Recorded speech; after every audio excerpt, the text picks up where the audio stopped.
Welcome dear students. आज हम numerical analysis में fundamental theorem of difference calculus एक थ्योरम करने जा रहे हैं। ये स्टेटमेंट बाय नेम पूछी जा सकती है या फिर आपको इसका स्टेटमेंट देखकर इसका प्रूफ पूछा जा सकता है।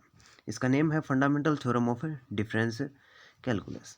स्टेटमेंट ये कहती है if F x is a polynomial of nth degree in x when values of independent variable are at equal interval then nth difference of fx is constant and n plus 1th difference is 0। Statement ये है कि अगर हमारा F x कोई भी polynomial है x में जिसकी हाईएस्ट डिग्री क्या है nth डिग्री का वो पोलिनोमियल, दैट मीन्स एक्स है उसकी हाईएस्ट पावर क्या है n है, और जो अपना इंडिपेंडेंट वेरिएबल है जो कि अपना x है वो क्या है इक्वल इंटरवल पर है। वो इक्वल इंटरवल अपन क्या मान लेते हैं h मान लेते हैं। वो h थ्रू आउट द जो इंटरवल है अपना टर्म्स का वो अपना कांस्टेंट दिया गया है। इन दैट केस हमें ये शो करना है कि उसका nth डिफरेंस है फंक्शन का वो अपने पास में कांस्टेंट टर्म देगा और जो n प्लस 1th डिफरेंस है वो अपने को 0 रिजल्ट देगा। प्रूफ के लिए अपन लेके चलते हैं कि एफ एक्स अपना क्या है पोलिनोमियल है n डिग्री का। तो एक पोलिनोमियल की n डिग्री का हो उसकी जनरल फॉर्म अपने पास में कुछ ऐसी होती है। ये अपना एक पोलिनोमियल हो गया n डिग्री का जिसमें x की हाईएस्ट पावर क्या दे रखी है n दे रखी है। यहाँ पर a0 a1 a2 ये सारे क्या है अपने कांस्टेंट है। अब देखो nth डिफरेंस तक जाना है अपने को, तो सबसे पहले अपन क्या करेंगे इसका फर्स्ट डिफरेंस लेके चलते हैं। तो अपन ने क्या लिखा डेल एफ एक्स निकाला और इसकी डेफिनेशन क्या होती है ये होता है F X plus H minus F x होता है। ये अपने फर्स्ट डिफरेंस की क्या होती है फॉर्म होती है। इतनी बात क्लियर है। अब देखो डेल एफ एक्स इक्वल्स क्या आएगा एफ एक्स प्लस एच है।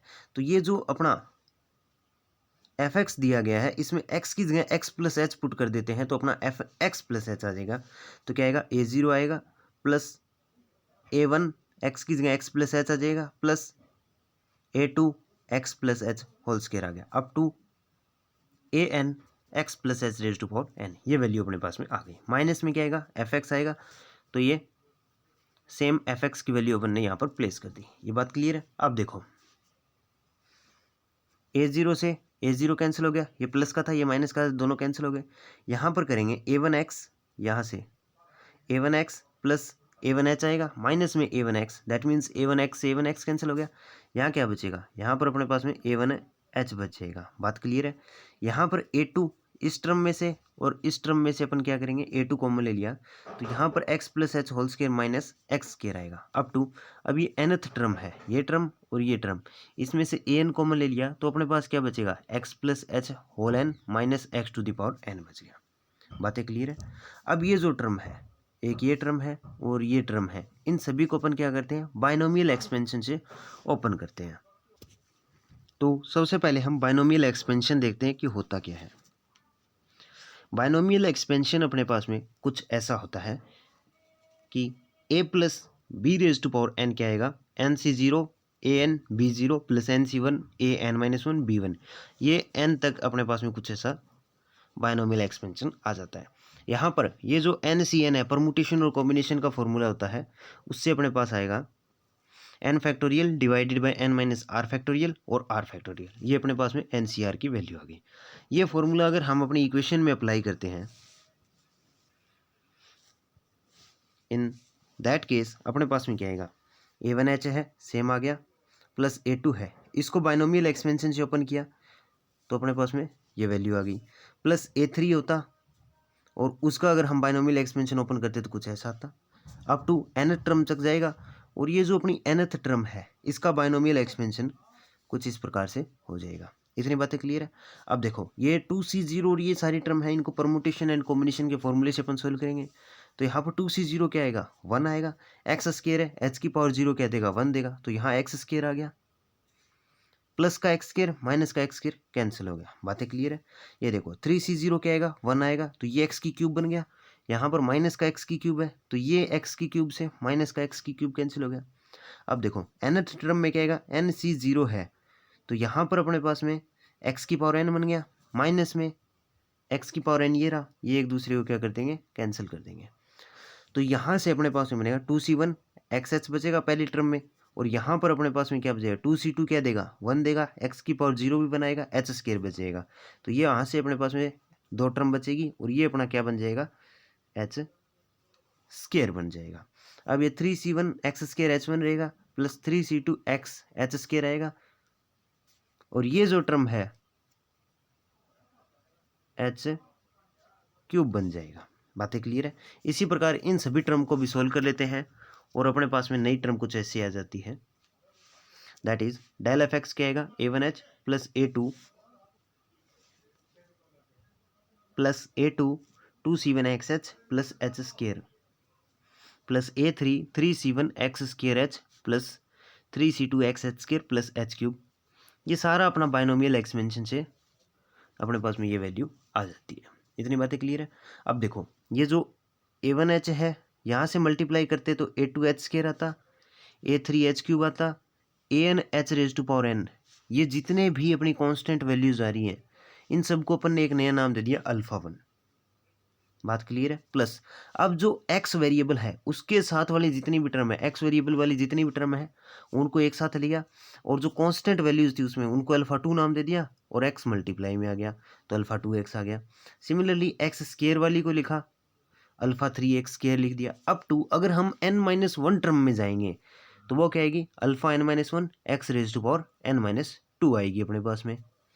अब देखो ये क्यों है, अब देखो अल्फा 1 था एक्स की पावर 0 थी, अल्फा 2 है एक्स की पावर 1 है, अल्फा 3 है एक्स की पावर 2 है, दैट मीन्स अल्फा n-1 होगा तो उससे एक वैल्यू कम आएगी एक्स की पावर में, तो वो एक्स की पावर n-2 आ गई, क्योंकि यहाँ पर भी एक एक पावर का डिफरेंस है। अब देखो लास्ट टर्म क्या बनेगी, लास्ट टर्म के लिए अपने पास में जो x की हाईएस्ट वैल्यू है वो x to the power n-1, ये हाईएस्ट डिग्री है x की, तो इससे अपने को सोल्व करेंगे, x की हाईएस्ट डिग्री है तो हाईएस्ट टर्म भी यही बनाएगा। तो यहाँ से nc1 को अगर हमने सोल्व किया तो ये क्या देगा, n देगा, nc1 से n आता है अपने पास में, an साथ में अपना मल्टीप्लाई में आ रहा है, n आ रहा है, और ये h आ रहा है, x की पावर कितनी आ रही है, n-1 आ रही है, ये कुछ ऐसा अपने पास में आ रहा है, तो ये अपनी लास्ट टर्म बना देता है। ये अपनी इक्वेशन आ गई बन। अब इस इक्वेशन को ध्यान से देखो तो यहाँ पर x की हाईएस्ट पावर क्या आ रही है, n-1 आ रही है, दैट मीन्स जो फर्स्ट डिफरेंस किया वो अपना क्या आ गया, पोलिनोमियल आ गया n-1 डिग्री का। बातें क्लियर है? अब देखो फर्स्ट डिफरेंस निकाल लिया, सेकेंड डिफरेंस और देखते हैं। सेकेंड डिफरेंस को डेल स्केयर एफ एक्स लिखते हैं, ये फॉरवर्ड डिफरेंस है अपना, तो डेल डेल एफ एक्स कुछ ऐसा लिखा जा सकता है। अब देखो डेल एफ एक्स क्या था, F X plus H minus में एफ एक्स था, उसका दोबारा डिफरेंस करते हैं तो वो कहेगा del F X plus H minus में डेल एफ एक्स आ गया। अब डेल एफ एक्स है अपना, एफ एक्स प्लस एच में लाना है तो इसमें एक्स की जगह अपन क्या कर देते हैं,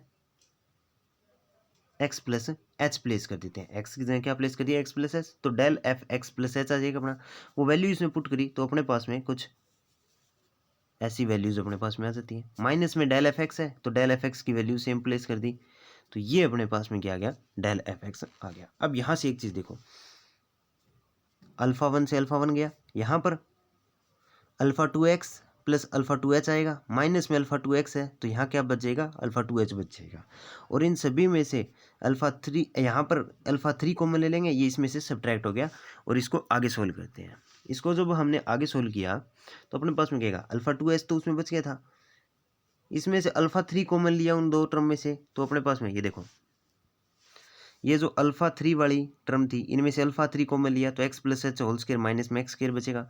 सिमिलरली अल्फा n-1 अगर इन दोनों टर्म में से कॉमन लिया तो क्या बचेगा, X plus H raise to power n-2 minus में एक्स की पावर n-1 बचेगा।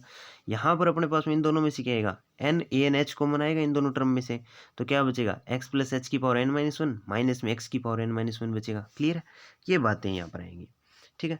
तो इन सभी टर्म को अपन कुछ इस प्रकार से लिख सकते हैं कॉमन लेके। अब देखो अब इनमें बाइनोमियल एक्सपेंशन अपन जब अप्लाई करेंगे तो ये कुछ इस प्रकार से एक्सपेंड हो जाएंगे, जैसे हमने पीछे एक्सपेंड कर रखा है बाइनोमियल एक्सपेंशन लगा के, वैसे हो जाएगा। अब ये देखो ये टर्म एक्स स्क्वायर बनेगी सोल्व करने पर, ये माइनस का एक्स स्क्वायर है, एक दूसरे को क्या कर देंगे, कैंसिल कर देंगे। इसे जब हमने सोल्व करेंगे तो ये एक्स की क्यूब बनाएगा, माइनस में एक्स की क्यूब अपने पास है ही, ये एक दूसरे को कैंसिल कर देंगे। सिमिलरली ये जो टर्म है यहाँ पर एक्स की पावर n-1 बनेगा, माइनस में एक्स की पावर n-1 अपने पास है ही, तो ये एक दूसरे को क्या कर देंगे, सब्ट्रैक्ट कर देंगे। बाकी जो बच गया उसे लिख लेते हैं, तो अपने पास में आएगा del square F X equal to alpha 2h बच गया, यहाँ पर क्या बचेगा, अल्फा 3 और ये वैल्यू अपने पास में, प्लस अल्फा 4 और ये वैल्यू अपने पास में, अप टू nth टर्म तक जाएंगे तो अपने पास में बचता है NHAN और ये वैल्यू अपने पास में आ जाती है। अब देखो अब जो अल्फा 2h है और यहाँ पर मल्टीप्लाई करते हैं अल्फ़ा 3h² और आगे हम देखते हैं तो alpha 4h³ up to nth term में देखा जाए तो n h⁻n a n, ये सारी क्या आ रही है, कांस्टेंट टर्म आ रही है। तो उन सभी कांस्टेंट को एक नया कांस्टेंट डिनोट कर देते हैं। वो अपन ने नाम दे दिया अल्फ़ा 2 है तो हमने क्या नाम दे दिया, C2 नाम दे दिया। अब जो x वाली टर्म है उनको एक नाम और दे दिया C3x। जैसा हमने पिछली इक्वेशन बनाई सेम वैसे ही ये बना रहे हैं। ये देखो x² वाले को C4x4 दे दिया। अप टू अगर हम n-1th टर्म देखते हैं जो कि Cn-1 है, तो उसके लिए x की जो पावर है वो क्या आएगी, वो x की पावर आएगी n-3। ऐसा क्यों है, क्योंकि यहाँ देखो C2 था x 0 आया, C3 है तो x 1 आ रहा है, C4 है x 2 आ रहा है। दैट मीन्स यहाँ पर अगर c की जो भी वैल्यू आ रही है उसके लिए x की जो पावर है वो 2 डिग्री कम आ रही है। दैट मीन्स अगर c n-1 आएगा तो x की पावर क्या आएगी, n-3 आएगी। बातें क्लियर है। अब nth टर्म देखो, हाईएस्ट वैल्यू जो है x की वो क्या है, x की हाईएस्ट डिग्री क्या है, n-2 है। बातें क्लियर है। तो दैट मीन्स यही अपनी क्या बनाएगी, हाईएस्ट डिग्री की टर्म बनाएगी। तो इसमें से प्रोडक्ट n-1 c1 को सोल्व करते हैं तो वो अपने को क्या देगा, n-1 दे देता है। n-1 c1 को सोल्व करते हैं परमुटेशन फॉर्मूले, कम्बिनेशन के फॉर्मूले से, तो अपने को n-1 दे देगा। h इंटू एच, ये दोनों h मल्टीप्लाई करेंगे h² देगा। तो अपने पास में क्या बन गया, इस टर्म को लिखते हैं n h अल्फ a n, ये सॉरी a n है यहाँ पर, ये a n आएगा, n h a n n-1 h into X raise to power n-2। ये अपने पास में nth टर्म बन गई।